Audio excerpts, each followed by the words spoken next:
사도행전 2장부터 읽겠습니다. 2장 44절.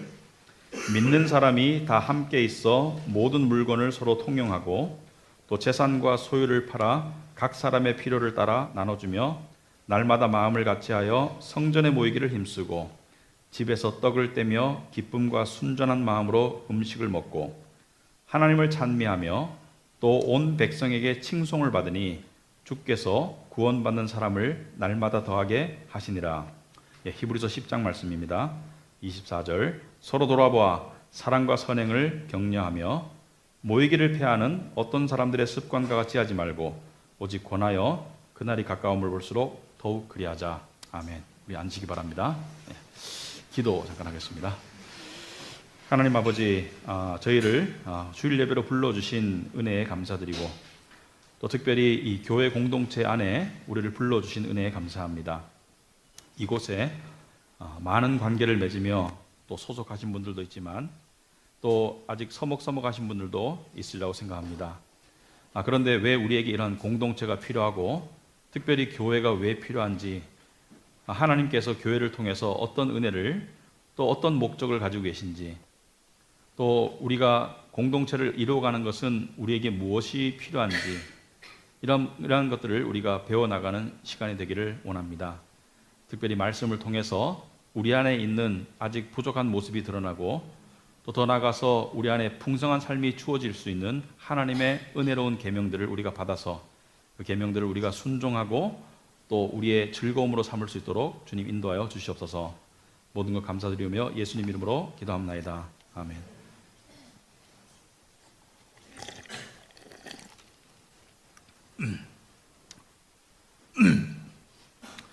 이번 주에 제가 미국에 있는 친구하고 통화를 했었습니다. 모처럼 통화를 했는데 이 친구가 저한테 다짜고짜 묻는 말이 왜 도망 안 가고 있느냐, 핵폭탄이 날아올 것 같은데 왜 도망을 안 가고 있느냐 이렇게 얘기를 해요. 그래서 우리도 한 대여섯 번 겪으니까 좀 무뎌졌다 그러니까 하는 말이 이번에는 아주 강력하던데 왜 아직 도망을 안 가고 있냐 그래가지고 제가 되물었습니다. 우리는 아직 폭탄이 안 떴기 때문에 도망을 안 갔는데 내년 태풍이 오기 때문에 도망가야 된다, 이 얘기를 했었습니다. 지금 미국에는 태풍이 오고 있죠.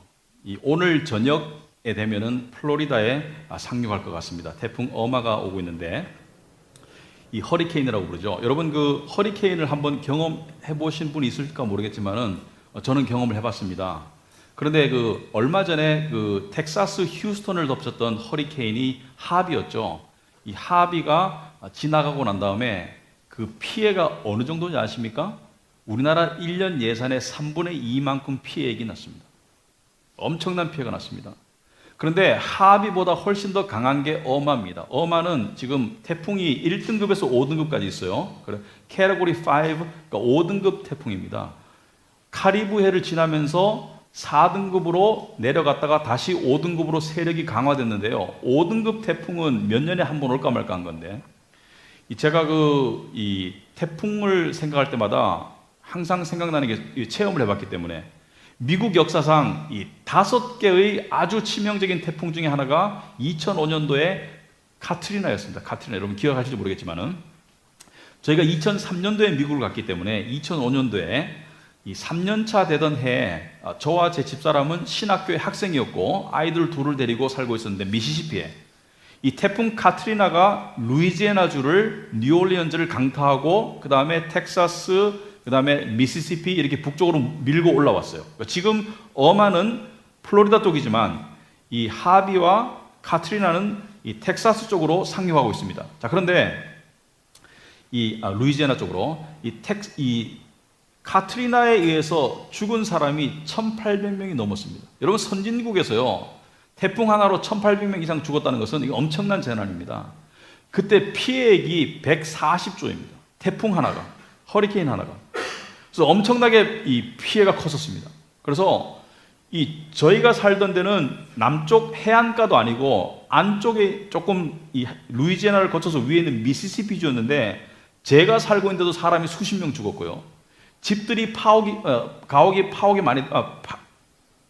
많이 됐고, 파옥이 아니고 파손이 많이 됐고, 그 다음에 나무가 있죠. 큰 엄청 아름드리 나무들이 막 부러져 가지고 도로를 막아 가지고 완전히 마비가 됐었어요. 저희가 그 연립주택 단지에 살았었습니다. 이 신학생들이 연립주택 단지에 모여 살았는데 이 길을 나갈 수가 없습니다. 왜냐하면은 이 나무가 다 이렇게 부러져 있기 때문에. 그리고 정전이 됐는데 정전이 한 열흘쯤 됐었습니다. 여러분 전기 없이 열흘 살아봤습니까? 하루도 못 살아보셨을걸요. 아마 하루 전기 안 나가면 난리 났겠죠. 청와대 이렇게 올라가고. 여러분 그런데 전기가 없으니까 수업을 못 하는 거예요. 그건 참 좋더라고요. 공부를 안 하니까. 그래서 수업 안 하는 건 참 좋았습니다. 이렇게 여유롭게. 그런데 그때 저희가 모여 사는 그 연립주택 단지에 참 놀라운 변화가 있었습니다. 태풍으로 인해. 태풍이 지나고 난 다음에 모든 것이 스톱되니까 그렇게 바빠서 서로에게 관심을 보일 수 없었던 사람들이 너무 한가해서 정말 지나치게 관심을 보이는 거예요. 뭐 잘 지내니? 너네 집은 이상 없니? 뭐 너네 부모는 콜로라도에 사는데 뭐 어떠니? 아이고 루이지애나에 뭐 친구가 있다면서 거긴 어때? 별걸 다 물어보고 아주 그냥 한국 문화 비슷해요, 그죠? 그냥 관심이 참 많아졌어요. 그래서 상당히 여유로워졌는데 또 하나 놀라운 변화가 여러분 이 미국 사람들은 이 그로서리 그러니까 이 식료품 이 쇼핑을 자주 안 하죠. 가까운 데 없으니까. 근데 집에 큰 냉장고에 냉동식품을 꽉 채워놓고 있어요. 고기 무슨 여러 가지 해산물, 야채 이렇게 세우는데 정전이 됐으니까 어떻게 될까요? 시간이 지날수록 녹고 상하겠죠. 그러니까 집집마다 난리야. 자기 집 와서 점심 먹으라고. 가면은 막 스테이크, 치킨 다 끊어놓는 거예요.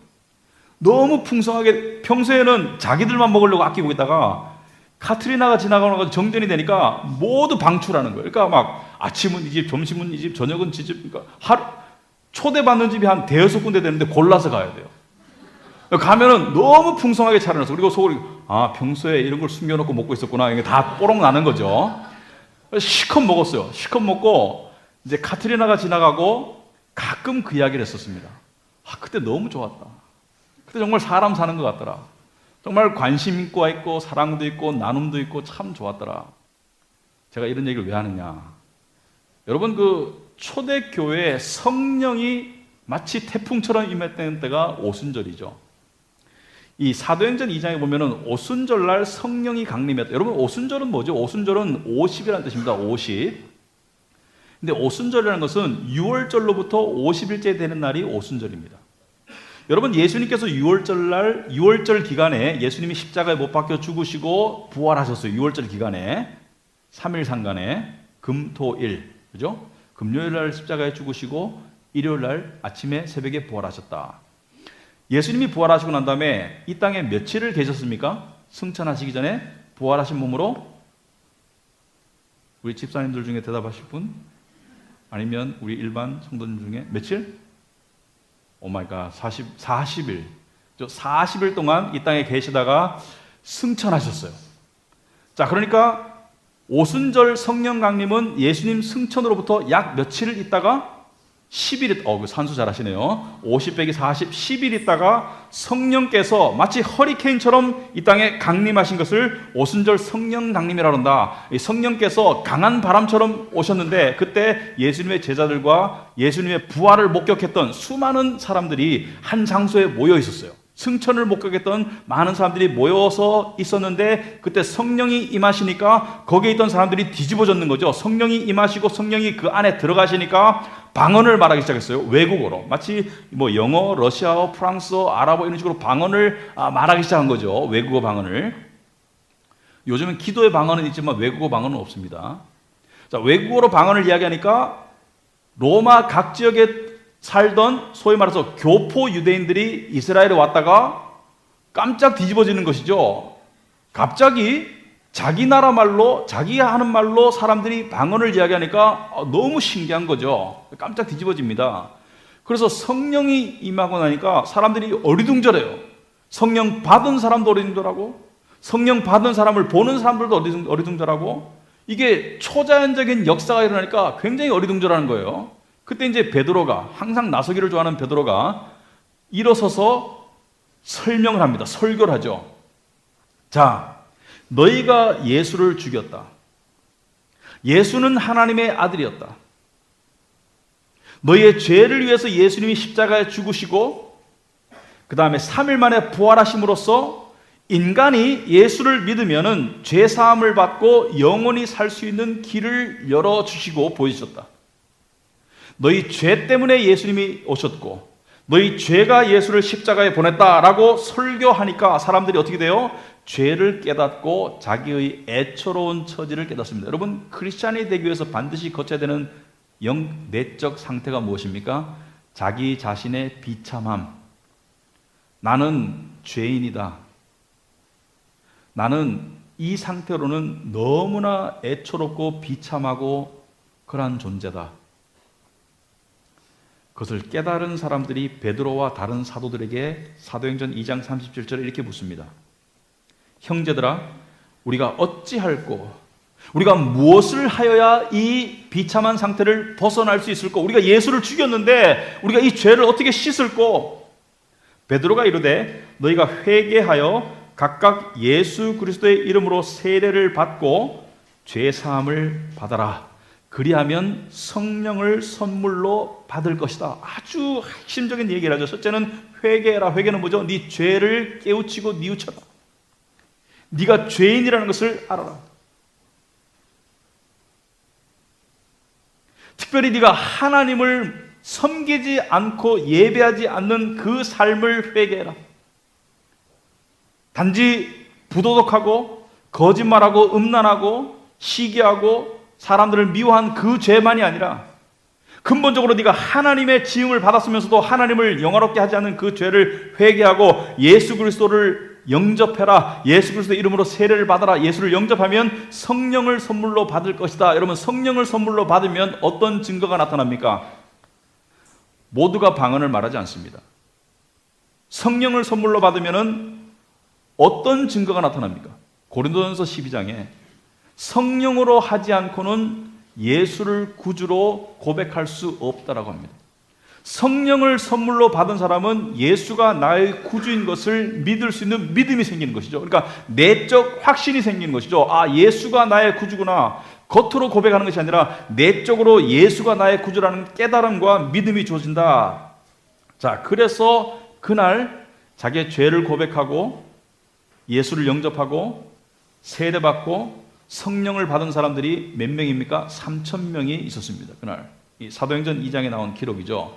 그런데 이 성령이 오셔서 사람들이 성령을 받고 난 다음에 성령 충만이 되고 난 다음에 성령께서 가장 처음 하신 일 또는 사람들이 가장 처음 보인 극적인 반응이 뭐냐? 마치 카트리나가 지나고 난 다음에 제가 살던 그 연립주택 단지에서 일어났던 이상한 평소에 볼 수 없었던 그런 일들, 비슷한 일들이 일어났어요. 그게 오늘 본문입니다. 보시니까 44절에 뭐라고 되어 있습니까? 믿는 사람이 다 함께 있어 모든 물건을 서로 통용했다. 그러니까 뭐예요? 내가 가지고 있는 물건을 가지고 다른 사람과 나눠 썼다. 또는 다른 사람이 필요할 때 내 물건을 주었다 이거예요.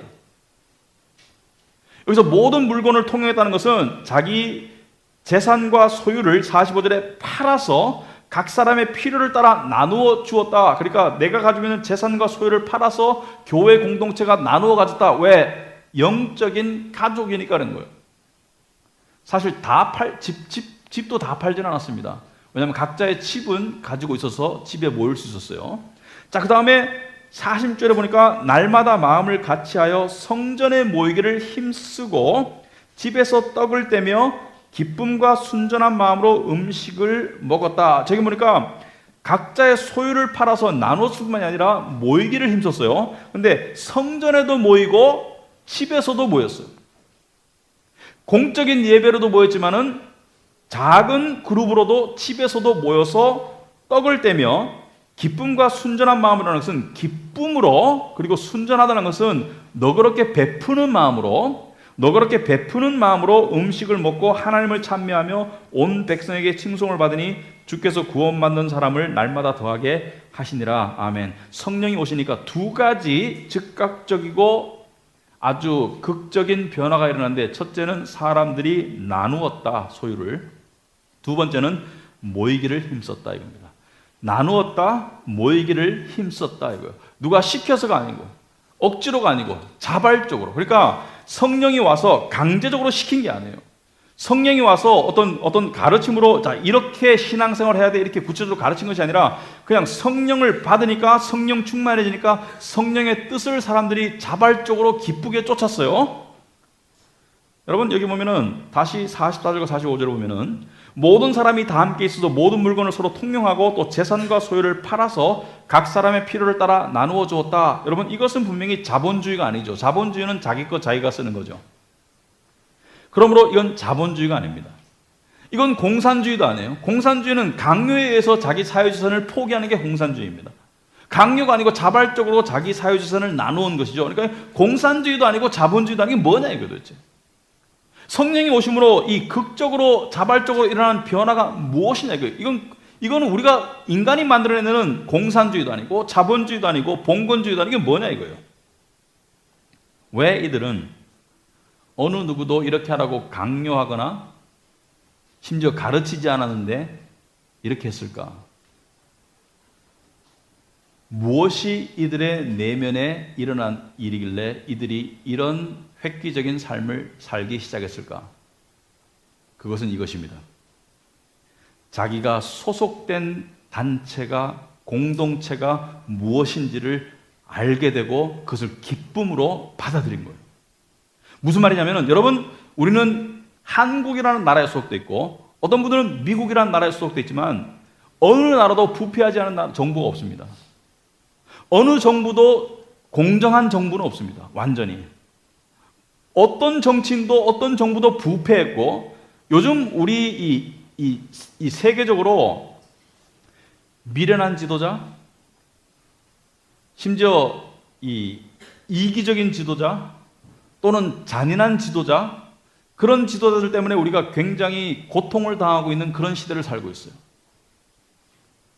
그런 시대에 우리가 이 교인들이 교회라는 영적인 공동체를 발견하게 되고 그리고 이 영적인 공동체가 완전히 정의롭고 사랑이 충만하고 그리고 그 지도자 되시는 왕이 예수님이 어떠한 분인지를 알게 되고 그리고 이 나라는 있다가 없어지는 나라가 아니고 영원한 나라이고 이 나라는 성령께서 만들어 가시는 나라이고 이 나라는 천국으로 향하는 나라라는 그 개념을 가지게 되니까 거기에 소속감을 가져버린 거예요. 아 이게 나의 진정한 공동체다. 나는 유대인이기 전에 나는 하나님의 백성이고 나는 누구누구 집안이기 전에 나는 하나님의 백성이고 나는 어느 지역에 살고 있는 어떤 부족이기 이전에 나는 하나님의 나라의 백성이라는 것을 깨우치게 된 겁니다. 여러분, 여러분이 소속된 집단이 여러분의 가족이 자랑스러우면 여러분이 굉장히 기쁘고 힘이 나요. 여러분이 소속한 직장이 굉장히 잘 나가면 여러분도 함께 흥이 나고 함께 힘이 납니다. 그러나 그 반대도 가능하겠죠. 그런데 이들은 자기들이 정말 진정으로 소속한 그냥 일시적이 아니라 육신적이 아니라 진정으로 소속한 영원히 소속한 하나님의 나라에 대한 교회에 대한 깨우침을 얻었기 때문에 아 교회에 내가 충성을 다해야 되게 된 거예요. 이것은 어떤 율법적인 충성이 아니라 이것은 어떤 그 기복적인 충성이 아니라 이것은 자발적인 성령에 의한 충성이 되는 거예요. 그래서 이들은 즐겁게 자기들의 소유를 나누었습니다. 왜? 가족이니까. 그리고 이들은 46절에 날마다 마음을 같이하여 성전에 모이기를 힘쓰고 집에서 떡을 떼며 기쁨과 순전한 마음으로 음식을 먹었다. 사람들끼리 모이기를 좋아했어요. 여러분 성령 충만 받으면 모이기를 좋아합니다. 성령 충만 받은 사람들끼리 모이는 것이 기쁨이 됩니다. 왜냐하면 성령 충만 받은 사람들끼리 모이면 기쁨이 늘어나거든요. 풍성해지거든요. 그러니까 장작이 하나 혼자 타고 막대기 하나가 타고 있으면 불이 약하지만 장작이 모이면 불이 활활 타듯이 성령 충만 받은 사람들이 모이면은 이것은 기쁨이 되는 것이죠. 그래서 이 사람들은 일주일에 3번 모여야 돼. 수요일 날 와야 돼. 이래서 모인 게 아니에요. 이 사람들은 모이고 싶어서 모인 거예요. 이 사람들은 베푸는 것이 강요에 의해서 고통스러운 것이 아니라 내야 되기 때문에 의무감이 아니라 이 사람들은 내는 것이 기쁨이 되었습니다. 내고 싶은 거예요. 왜? 내는 것 자체가 기쁨이니까. 이게 성령에 의한 변화입니다. 그래서 오늘날 많은 교회들이 소그룹 모임을 합니다. 우리 교회도 케어그룹이라고 소그룹이 있는데 목장 모임도 있고 뭐 이름은 다양해요. 다락방, 순모임, 소그룹 모임 다양한데요. 이 소그룹 모임 세미나에 가보면은, 특히 목회자들을 상대로 한 세미나에 가보면은 이런 말을 자주 듣습니다. 소그룹 모임을 해야지 교회가 성장한다. 소그룹 모임, 소그룹 조직을 가져야지 교인들을 관리할 수 있고 통제할 수 있다. 기능적인 부분 또는 어떤 인간적인 목적을 이야기하지만 소그룹은 원래가 교회를 성장시키기 위한 프로그램이 아닙니다. 소그룹은 원래가 인간이 만들어내는 어떤 교회 성장을 위한, 교회 관리를 위한 방식이 아닙니다. 소그룹 모임은 신앙인이 살아가는 방식입니다. 교인들이 살아가는 방식이, 하나님을 믿는 사람들이 살아가는 방식이 소그룹 모임입니다. 그래서 소그룹 모임은 하나님의 뜻입니다. 왜냐하면 성령께서 만든 것이 공동체입니다.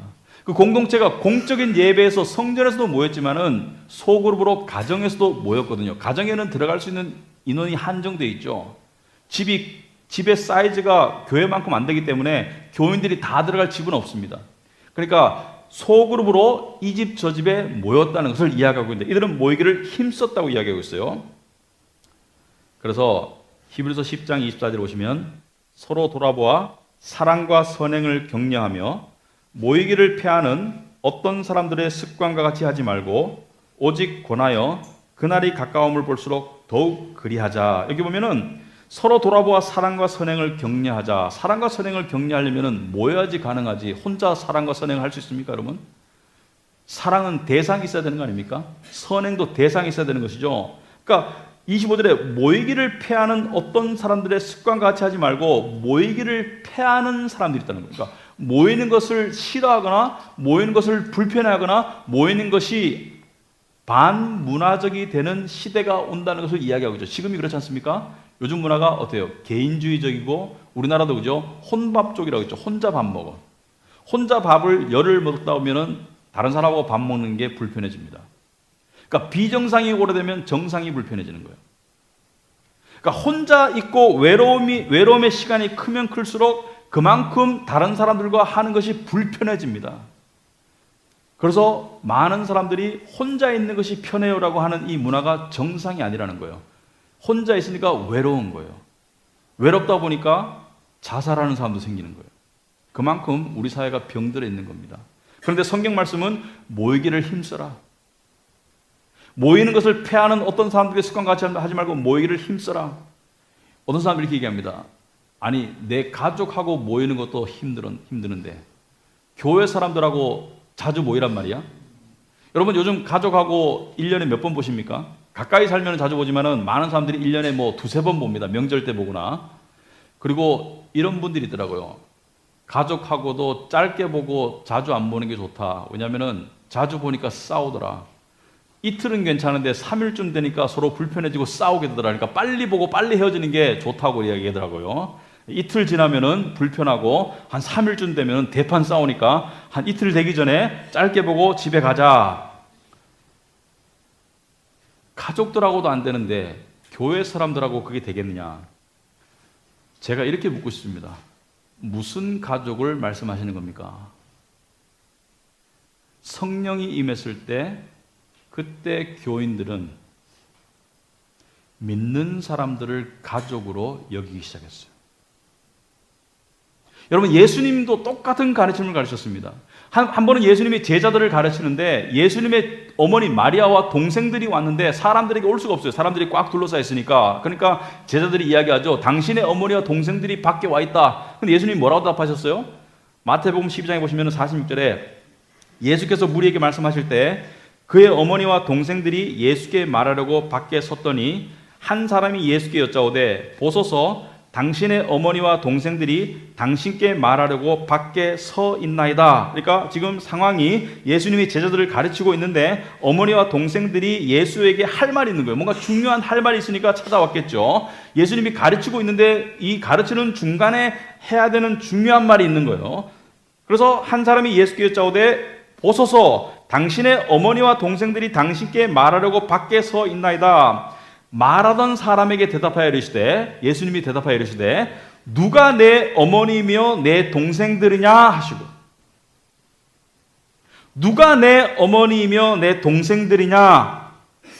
이것은 무엇을 찌르는 말입니까? 혈육 중심의 가족 관계를 중시하던 문화 속에서 예수님은 영적인 가족 관계를 이야기하시는 거예요. 손을 내밀어 제자들을 가리켜 이르시되, 누구에게 손을 내밀었습니까? 당신의 제자들에게 손을 내밀어 가리시되, 나의 어머니와 나의 동생들을 보라. 무슨 말입니까? 이들이 나의 어머니요, 이들이 나의 동생들이라는 것을 이야기했어요.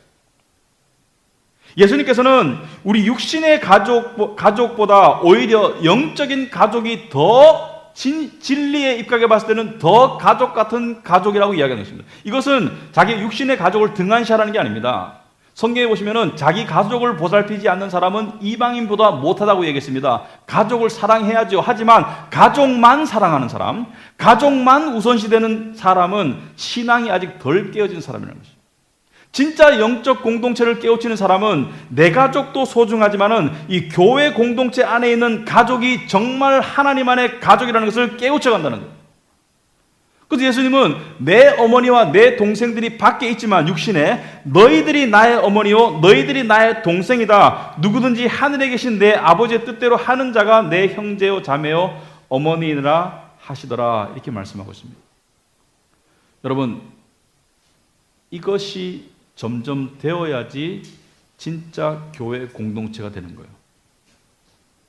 이것이 점점 되어야지 진짜 내가 하나님의 가족 안에, 공동체 안에 소속하고 있는 그 풍성한 삶을 누릴 수 있는 것입니다. 여러분, 부모들이 가장 기쁠 때가 언제죠? 부모들이 가장 기뻐하실 때가 언제냐면은 자기의 자녀들이 하나 빠짐없이 전부, 그리고 손주들이 있으면 같이 모여서 오손도손할 때 부모들이 가장 기뻐요. 그죠? 다른 게 필요 없고 같이 모여서 음식을 나누고 오손도손할 때 부모님은 굉장히 흡족해 하십니다. 하나님도 마찬가지예요. 하나님도 구원한, 당신의 아들을 통해서 구원한 당신의 자녀들이 함께 모여서 오손도손할 때 하나님은 굉장히 기뻐하시고 영광을 받습니다. 그래서 시편 133편 1절에 보라, 형제가 연합하여 동거함이 어찌 그리 선하고 아름다운고, 이렇게 하겠습니다. 형제가 연합하여 동거한다는 것은 같이 잘 지낸다, 연합해서 싸우지 않고 같이 잘 지내고, 그런 모습이 어찌 그리 선하고 아름다운고. 그런데 앞에 뭐라 했습니까? 보라, behold, 보라. 왜 보라고 말합니까? 여러분, 무언가를 보라라고 할 때 왜 보라고 말합니까? 특이하기 때문에, 희귀하기 때문에, 소중하기 때문에 보라는 거예요. 그러니까 형제가 연합하여 동거하는 것이 굉장히 희귀하기 때문에 보라는 겁니다. 이것을 이루어갈 때 하나님이 기뻐하세요. 이것을 이루어갈 때 우리 안에 풍성한 삶이 좋은, 여러분, 예수님께서 내가 온 것은 양으로 생명을 얻게 하고 더 풍성히 얻게 하려 한다고 하셨는데, 처음에 생명은 구원을 말합니다. 내가 와서 구원하리라. 그러나 뒤에 풍성한 삶은 예수님 안에서 누리는 풍성한 삶을 말하는데, 풍성한 삶은 절대로 혼자 만들어질 수 없습니다. 우리 케어그룹 하면서 모이죠.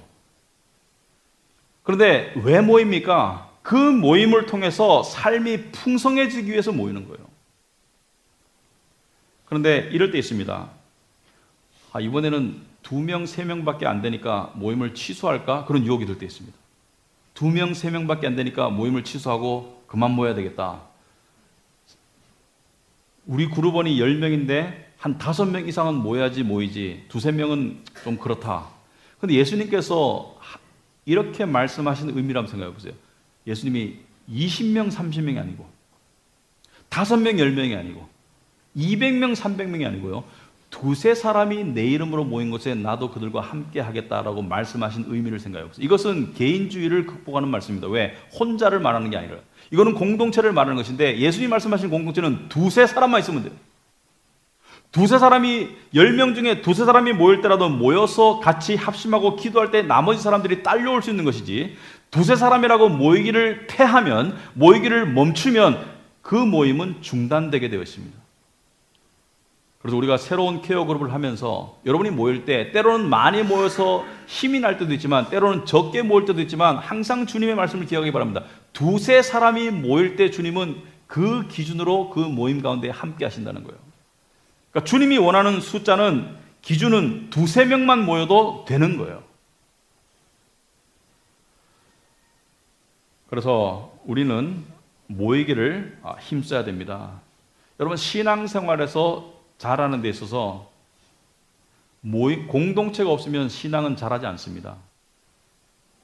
머리는 굵어질 수 있어요, 여러분. 지식은 굵어질 수 있어요. 책 보고, 심지어 기독교 방송 보면서도 지식은 늘어날 수 있지만은 성화는, 신앙의 자람은 공동체가 아니면 안 됩니다. 그래서 어거스틴은 교회는 아버지고, 하나님은 아버지고 교회는 어머니라고 그랬습니다. 교회 공동체에 의미 있게 소속을 하지 않으면 어머니 없이 자라는 아이와 마찬가지예요. 제대로 자랄 수 없습니다. 그래서 오늘 본문을 중심으로 3가지를 우리가 한번 생각해 봐야 되겠습니다. 첫째는 반문화적이 되어라. 반문화적이 되어라. 무슨 말이냐? 요즘 문화가 어떻죠? 아까도 말했지만 개인주의고 혼자 고립되다 보니까 인간성을 상실해 가고 있어요. 점점 더 인간성을 상실해 가다 보니까 어떤 현상이 나타납니까? 특이한 사람들이 생겨납니다. 사람과의 관계를 맺지 못하는 특이한 사람들. 그리고 갑자기 분을 분출하는 그러한 특이한 범죄자들. 왜 과거보다 특이한 범죄나 특이한 현상이 많이 나타납니까? 인간관계가 단절되어 있기 때문이에요. 내가 충족받지 못한 욕구가 갑자기 비이성적으로 비이상하게 드러나면은 그것이 특이한 행동이 되는 것이죠. 하나님은 우리를 그렇게 만들지 않았습니다. 하나님은 우리가 공동체 안에서 함께 하면서 인간다운 삶을 살도록 만드셨어요. 심지어 하나님도 삼위일체 하나님이죠. 이런 사람이 있습니다. 나는 바빠서 공동체에 시간이 없어. 나는 바빠서 시간이 없어. 그 사람은 잘못된 이유로 바쁜 겁니다. 아무리 바빠도 중요한 것을 먼저 해야 되겠죠. 공동체는 중요한 거예요. 이런 사람이 있습니까? 오늘 직장에서 일하다가 바빠서 집에 안 들어가고 내일 아침에 바로 직장 가기 위해서 회사 사무실에서 쓰러져 자는 사람이 있습니까? 자발적으로? 웬만하면 집에 가겠죠. 왜? 집에 가서 쉬려고. 공동체는 그것과 같은 거예요. 공동체는 여러분의 집입니다. 여러분의 영적인 안식처예요. 육신적인 안식처입니다. 그게 공동체입니다. 그러므로 공동체에 가라는 거예요. 2번째로, 사람들과 너무 가까워지면은 문제가 생길 텐데 적당한 거리를 두고 신앙생활하는 게 좋을 것이다. 이런 조언을 하는 사람들이 있어요. 왜 그렇게 말하는지는 압니다. 하지만 성경적인 조언이 아닙니다. 뭐냐? 여러분, 우리는 마치 모난 돌과 같아요. 저와 여러분은 영적인 모습이 모난 돌과 같습니다. 모난 구석들이 다 있어요. 근데 모난 구석들이 모이면은 서로를 뾰족한 모난 부분으로 서로를 찌를 수도 있습니다. 그러면은 아플 수가 있어요. 그러니까 그 아픔을 피하기 위해서 서로 너무 가까이 지내는 것은 좋지 않다라고 생각할 수 있습니다만은 이것은 마치 이것과 같습니다. 내 안에 암덩어리가 있는데 수술에 칼이 아프니까 수술 받지 말고 지내자. 똑같은 말이에요. 그러면 이 모난 돌들이 하나님의 뜻은 무엇이냐? 공동체 안에서 서로 부딪혀서 부서지라는 거예요. 여러분, 돌이 어떻게 하나가 됩니까? 돌들이 하나가 되려면 돌이 부서져야 돼요. 돌이 부서져서 모래가 돼야지 하나가 되지 돌 상태로는 하나가 안 되지 않습니까? 그러므로 교회 사람들끼리 모이고 만나고 부딪히면서 문제가 안 생기기를 바라는 것도 문제입니다. 문제가 생깁니다. 또 어떤 사람이 이렇게 말합니다. 나는 공동체에 가면은 말하다 보면은 내 안에 삐뚤어지고 망가지고 심지어 죄스러운 부분이 드러나요. 드러나는 게 정상입니다. 드러나니까 남에게 피해주고 드러나니까 창피하고 그래서 나는 안 만날래요. 이게 비정상입니다. 왜? 드러나야 고침을 받죠. 그래서 우리는 서로를 참아줘야 됩니다. 우리 안에 잘못된 부분들이 드러날 거예요. 그런데요, 교회가 하나 되는데 하나님이 쓰시는 사람들은 부서지는 사람들이에요. 스스로의 모습 그대로 간직하는 사람은 하나님이 쓸 수가 없습니다. 왜? 그 모습 그대로는 사람들을 연결할 수가 없지만 부서지는 영혼들이 있을 때 하나님이 그것을 들어 쓰시기 때문에 하나님이 좋아하시는 마음은 어떤 마음입니까? 시편 51편 17절에 하나님께서 구하시는 제사는 상한 심령이다. 상한 심령이 원어상으로 뭐예요? 부서진 마음이에요. 하나님이여 상하고 통회하는 마음을 주께서 멸시하지 아니하신다. 상하고 통회하는 마음을 사람들이 멸시할 수는 있습니다. 저 사람 나약한 거 아니야? 왜 눈물이 저렇게 많아? 왜 저렇게 상처가 있어? 왜 저렇게 모났어? 근데 하나님께서는 뭐예요? 그들을 멸시하지 않고 그들을 소중하게 여긴다는 것입니다. 왜? 하나님은 그들을 들어 쓰시기 때문에. 제가 미국에서 백인 교회에서 스몰 그룹을, 소그룹을 처음으로 했습니다. 제가 한 그룹을 맡았어요. 제가 부목사로 있을 때. 한 그룹을 맡았는데 70대 후반부터 20대까지 다양한 연령층이 있었습니다. 근데 미국의 남부 문화는 굉장히 체면 문화예요. 미국의 남부 문화는 속내를 드러내지 않습니다. 겉으로 굉장히 친절하지만 속을 잘 비치질 않습니다. 그래서 기도 제목 나눌 때 참 난감하더라고요. 절대로 자기 이야기 안 합니다. 누가 아프대 기도해줘. 누가 어떤 문제가 있대 기도해줘. 우리 교회에 기도해줘. 하지만 내가 겪는 문제를 기도해달라는 사람이 하나도 없어요. 그래서 고민했습니다. 이걸 어떻게 바꿀 수 있나? 스몰 그룹이 제대로 되려면 자기의 삶을 드러내야 되는데 어떻게 해야 되냐? 근데 어느 날 공교롭게도 가는 길에 집사람하고 저하고 차 안에서 다퉜어요. 그래가지고 가가지고 기도 제목을 이야기하는데 제가 이야기했습니다. 오는 길에 우리 집사람하고 나하고 다투었다. 집사람이 하도 잔소리를 해서 내가 좀 화를 냈다. 사람들이 깜짝 놀라는 거야. 그런 걸 나눈다고. 아니 어떻게 그런 걸 나눌 수가 있어? 그리고 와이프가 잔소리했다는 단어를 어떻게 쓸 수가 있어? 내깅했다 그러니까 어떻게 그런 말 할 수가 있어? 어떻게 네가 목사인데 화냈다는 말 할 수가 있어? 근데 그 나눔 이후에 변화가 오더라고요. 사람들이 자기 기도 제목을 이야기합니다. 여러분 우리의 어떤 강한 모습, 우리의 잘난 모습이 은혜되는 게 아닙니다. 우리의 부서지고 약한 모습이 진솔하게 표현될 때 그게 은혜가 되는 거예요. 그래서 하나님이 여러분을 강해서 들어쓰는 게 아닙니다. 하나님이 여러분을 잘나서 들어쓰는 게 아닙니다. 하나님이 여러분의 약하고 모자란 부분을 들어쓰는 거예요. 왜? 그걸 통해서 하나님의 은혜가 드러나는 거예요. 그 다음에 세 번째, 여러분 드리고 섬기기를 즐겨 하셔야 됩니다. 공동체 의미 있게 소속하려면. 여러분 오늘 보니까 이 초대교회의 모습이 보니까 지금 모습대로 하면 뭐 물건을 서로 통용하고 재산과 소유를 팔아 각 사람의 필요를 따라 나눠주고 이렇게 되어 있습니다. 왜냐하면 공동체는 그것이 유지되고 성장하기 위해서 반드시 필요가 있습니다. 사람들이 모이는 장소가 있어야 되고요. 사람들이 모이면 먹어야 되고요. 또 여러 가지 필요들이 있습니다. 그런데 이 모든 필요들이 공동체의 구성원들이 그 공동체를 사랑하는 수단과 통로가 되는 거예요. 그래서 우리는 11조를 드립니다. 제가 헌금이라고 하지 않고 11조라는 단어를 쓰는 것은 그게 하나님이 원하시는 우리의 희생이기 때문에 그렇습니다. 근데 11조를 드리는데 의무감에서 드리고 사람들 눈치 봐서 드리는 것 하나님이 기뻐하지 않습니다. 그건 율법적이기 때문에. 또 더 반대로 11조를 등한시하는 것을 기뻐하지 않습니다. 그건 인색하기 때문에. 그러면 하나님은 무엇을 원하시는가? 하나님은 사랑하기 때문에 드리기를 원하세요. 하나님은 이 공동체가 내 가족이기 때문에 드리기를 원하세요. 그럴 때 그 사람의 마음속에 은혜의 열매가 주어집니다. 그럴 때 그 사람의 삶 속에 축복이 주어지는 거예요. 기복과 축복의 차이점이 있습니다. 기복은 목적이 나의 복이 목적이지만 축복은 내가 사랑이 목적인데 그게 나에게 복으로 저절로 돌아오는 게 축복입니다. 축복은 그 영광과 감사가 하나님께로 향하지만 기복은 뭐예요? 내가 드렸더니 이만큼 내가 얻었다. 계산이 됩니다. 기복과 축복은 그렇게 달라요. 겉모양은 비슷할 수 있습니다. 하지만 기복과 축복은 내적인 동기가 완전히 다릅니다. 그리고 또 마지막으로 섬기다 보면은 시험이 들 때가 있죠. 시련이 올 때가 있습니다. 여러분 어떤 공동체를 아주 그냥 희망차게 시작했어요. 그런데 하다 보면은 분명히 시련과 시험의 시간이 옵니다.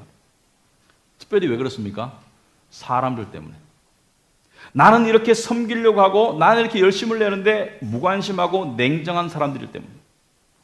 나는 저 영혼을 위해서 이렇게 기도하는데 저 영혼은 그걸 몰라줄 때, 나에게 상처 줄 때.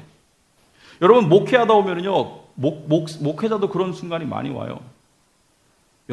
다행히 여러분이 잘 해주셔서 제가 그런 순간이 자주 오진 않지만 이럴 때가 있습니다. 나는 이쪽으로 가자고 계속 끄는데 전부 뒤로 나자빠질 때가 있어요. 그럴 때 나도 뒤로 그냥 나자빠지고 싶습니다. 함께. 아니 왜 이렇게 해야 돼? 그리고 사람들을 보면서 어떻게 저럴 수가 있을까 이런 생각이 들 때가 있습니다. 그럴 때 같이 넘어질 수 있는 방법을 알려드릴게요. 계속 그 사람들을 바라보면 같이 넘어질 수 있습니다. 사람을 바라보면 넘어질 겁니다. 근데 안 넘어질 수 있는 비결이 있습니다. 절대로 안 넘어집니다. 예수님을 바라보면 안 넘어집니다. 그런 시련과 시험의 순간 때 주를 바라보고 나에게 주어진 사명을 붙잡는 것, 그것을 신앙이라고 합니다. 여러분에게 주어진 하나님의 사명을 붙잡고 주를 바라보는 것. 여러분, 주를 바라보면 어떤 음성이 들립니까? 하나님, 이것 때문에 저런 사람 때문에 제가 못하겠습니다. 이렇게 하는 사람들 때문에 제가 힘듭니다. 하나님, 사람들이 이렇게 하는데 내가 이걸 왜 계속 해야 됩니까? 그럴 때 주님이 어떻게 응답하시던가요?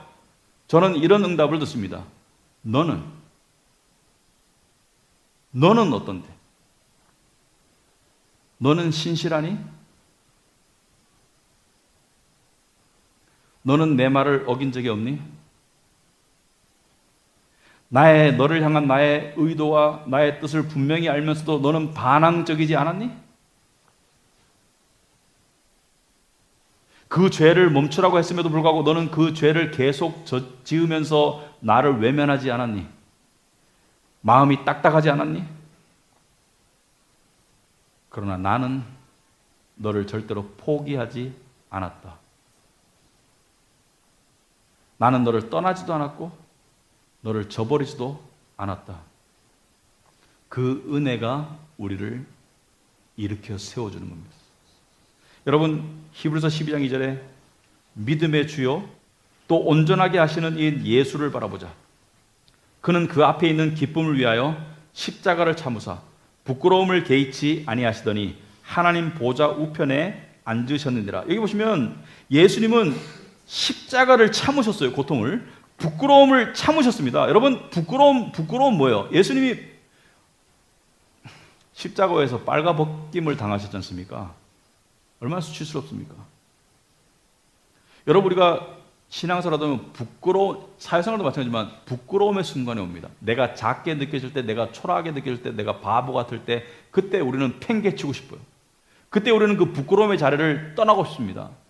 그때 우리는 항변하고 싶습니다. 나는 이런 존재가 아니야. 나는 이것보다는 훨씬 잘난 존재라고 말하면서 그 자리를 떠나고 싶어요. 그러나 기억하기 바랍니다. 예수님은 끈질기게 끝까지 십자가에서 부끄러운 모습으로 매달려 계셨습니다. 죽을 때까지. 왜? 그 앞에 있는 기쁨을 위해서. 무슨 기쁨?